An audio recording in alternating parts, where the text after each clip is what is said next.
You know, I've always wanted to go to space. After all, space represents endless possibilities, infinite opportunities, limitless wonder. Everything is up to the imagination. Wait, what am I saying? Space is fucking terrifying! You know how many things can go wrong in space? There's black holes and comets and asteroids and things are constantly blowing up and deadly radiation and no oxygen and... Wait, was I going somewhere with this?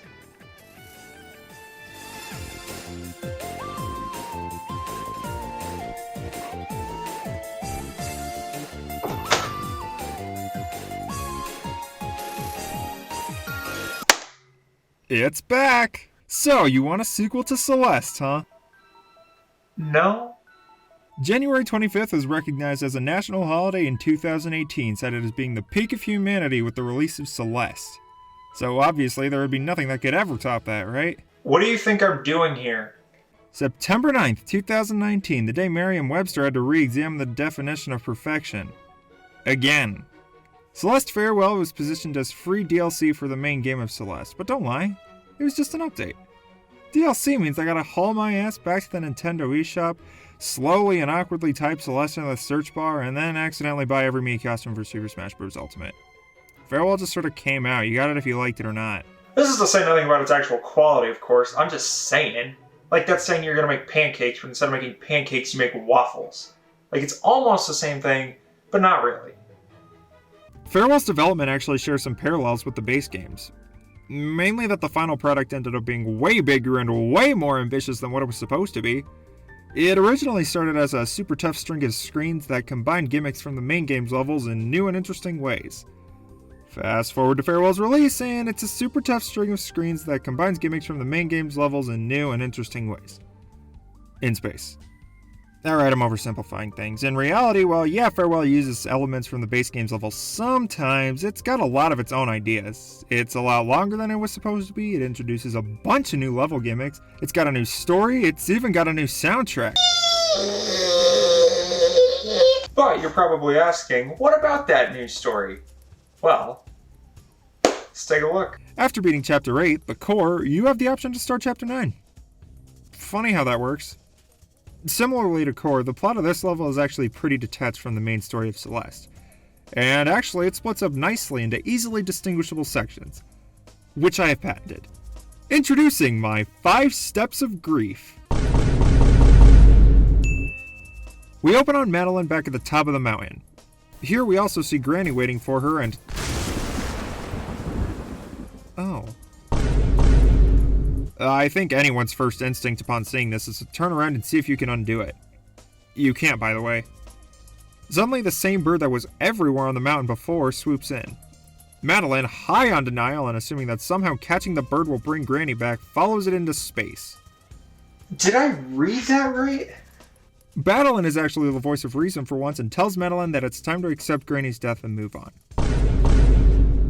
Madeline, unwilling to let go yet, tells her edgy counterpart that if she's not going to help, she can beat it.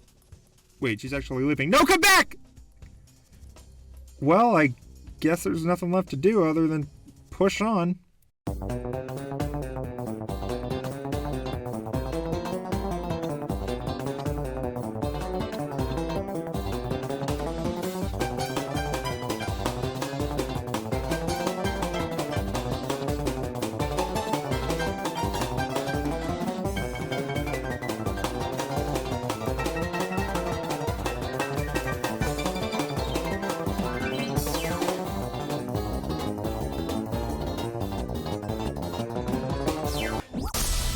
Finally, after like 7 hours, Madeline finally reaches the end of her journey.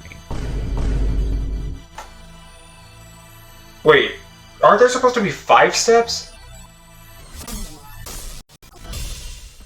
Despite remembering the good times she had with Granny, Madeline hasn't truly come to terms with her death yet.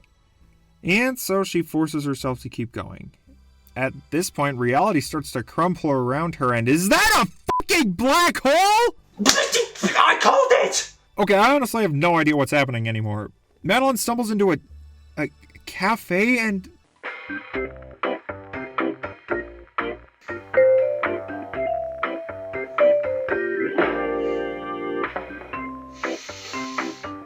What?! Okay, Madeline is clearly on the verge of insanity at this point. She finally catches the bird and...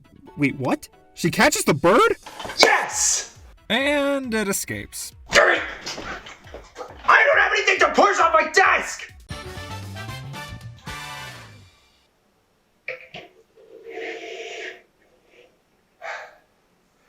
That's better. Okay, what is even happening in the story anymore? Madeline has dug herself into such a deep hole that the only thing she can focus on is catching this bird. Madeline even shows up again to try and get her to listen to reason, but Madeline is way beyond that at this point. She brushes Madeline aside and just keeps pushing further and further. Oh my gosh, just go home. It's not even worth it anymore. Madeline catches the bird again. I swear if it escapes again. Finally, Madeline snaps out of it and realizes how far she's gone. Madeline shows up one more time and tells Madeline that she also misses Granny, but going this deep isn't healthy. At this point, Madeline finally accepts that Granny is really gone, and catching this bird isn't going to do anything to change it. But before she can leave her space stream, she's got one last goal. Help the bird escape. Together, the two make a final triumphant push, and in the end, the bird is set free. And then, before waking up, Madeline gets to see Granny one last time. Whoa. That was actually... Whoa. Madeline wakes up from her dream and immediately gets a call from Theo, who she tells that she's finally come to terms with Granny's death. It may still be sad, but now she's ready to work past it. But before leaving, Theo shows Madeline an old picture of Granny and Theo's grandpa together at Celeste Mountain, which lets the two draw parallel to their own experience. And that is the conclusion to Celeste. Again. But for real this time. All joking aside, this is a perfect conclusion to Madeline's story. Not only that, but it shows the struggles that people deal with when they lose someone close to them, and the dangers of letting grief overwhelm them. It's a perfect ending to an absolutely perfect game. And it shows the importance of taking time to grieve over loss, but not to dwell on it too long or get over it too quickly. Why? Because I said so. But let's not forget, this is still Celeste we're talking about, so give it to me straight. How hard is this? Why? In all fairness, I would expect the conclusion to a hard game to be painfully difficult, but this is straight up evil in some cases. This is the last room of the game. Look at how long it is.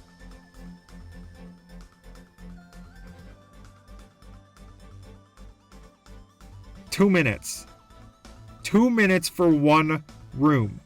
I could beat the entire first level in less than 2 minutes. And that's if you do everything right first try, which you most likely won't, and will end up spending an hour on this room instead.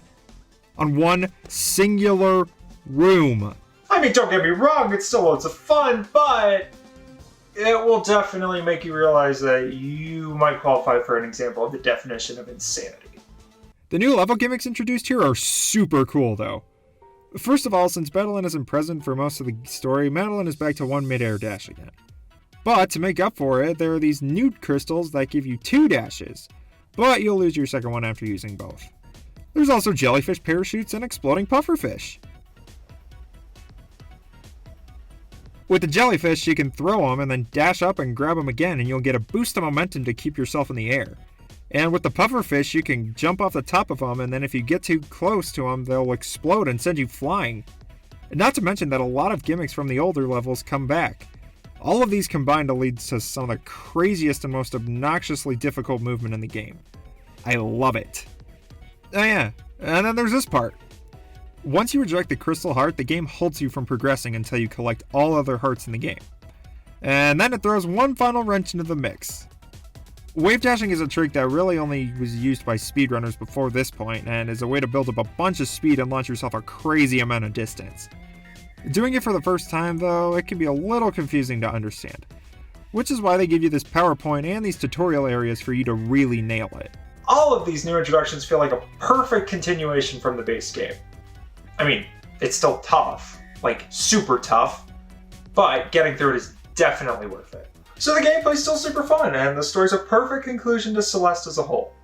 But I still haven't talked about the third pillar of Celeste truths.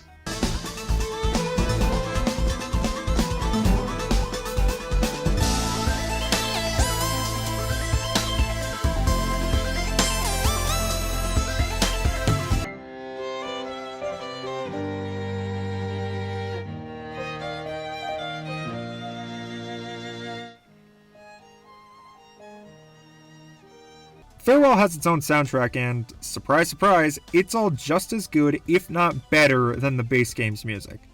I feel like music is an often underappreciated part of video games, but it's incredibly important for contributing to the mood of a game. From intense and uplifting,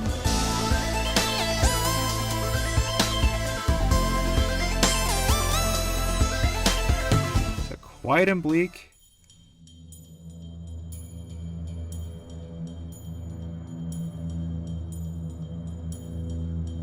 to quirky and silly.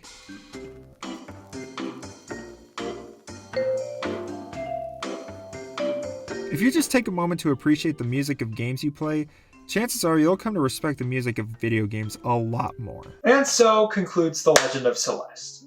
Actually, Legend doesn't even come close to describing how good this game is. It definitely deserves to be played by every human on the planet. At least twice. But for now, I'm free to talk about other things, play other games, maybe even learn how to make pancakes. What, you don't think I like other things? Well, I'll show you.